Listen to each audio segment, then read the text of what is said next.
Across Apple Podcasts, Spotify, Google Podcasts and YouTube, this is Talking Science with Dr. Brad Tucker and Matt Miller. Righty, Brad. Well, let's dive into the stories of the week and let's stick close to home because, as you were saying there in the intro, Space Agency. It's all about the Space Agency, and it was officially launched by the Prime Minister, Scott Morrison, last week. Yeah, and this wasn't, the launch of any formal work. It was the launch of their headquarters, but it's an important milestone. Part of it is having a presence, a physical presence. Part of it has a dedicated building and those sorts of things. People think of going and visiting the iconic NASA places. That's the kind of thing that you want.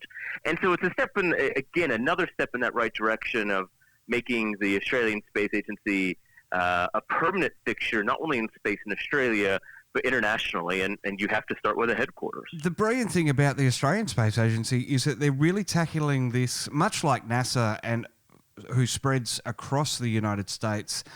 Our space agency is going to be doing the same thing with looking at launch sites in Queensland.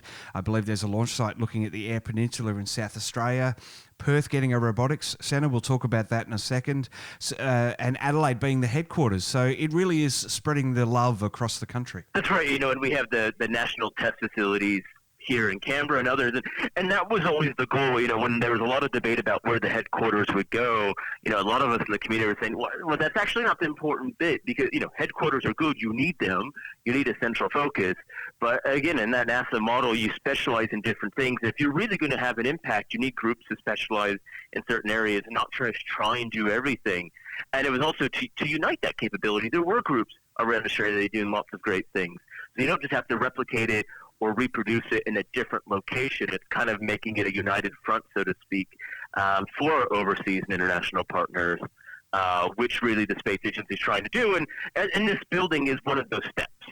And we've talked about it in the past about a crewed program of Australians heading up on our own missions. It's a long way off, if at all it will happen. We're almost like the other international partners of NASA, really, aren't we? Being a supporting role, but having said that, it is, the supporting roles are quite crucial. I think it's playing an important thing that we just don't have to do everything on our own.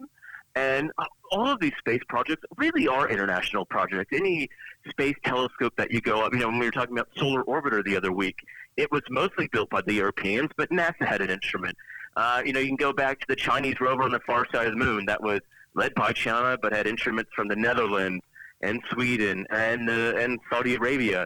So all of these groups are not just one single thing. And so the more centralized you have and the more coordination you have in a country means as a country in a whole, as the groups in it, can play a bigger part in those international projects. So that is where space is headed. Space is headed into very collaborative international projects that we're not only have seen in the past 20 years, but increasing, and that role in private industry and private company, which is a major focus of the Space Agency. So, it's starting off on the right feet, so to speak, with what the focuses are and where it should head.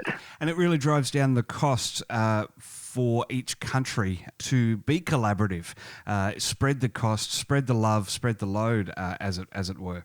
And the expertise. That's right, exactly. It's good to have a little competition internally, but it's also make sure that you're not duplicating that work, that you can coordinate. Because if you don't, then you don't get the wide range of expertise that can need it. And it's also making sure that you're bringing the other sectors that aren't necessarily quite now doing space, but very needed. And Australia has identified this area of robotics as one of them, that with their expertise in mining and robotics in Australia, that plays a very direct role into space. So it's finding those ways of translating earthly matters for spacey matters. And one could argue, too, that we have a lot more desert to simulate Mars and the moon than just, say, the test ranges in the United States. That's right. You just have to, walk outside. It's half of Australia and it's Mars.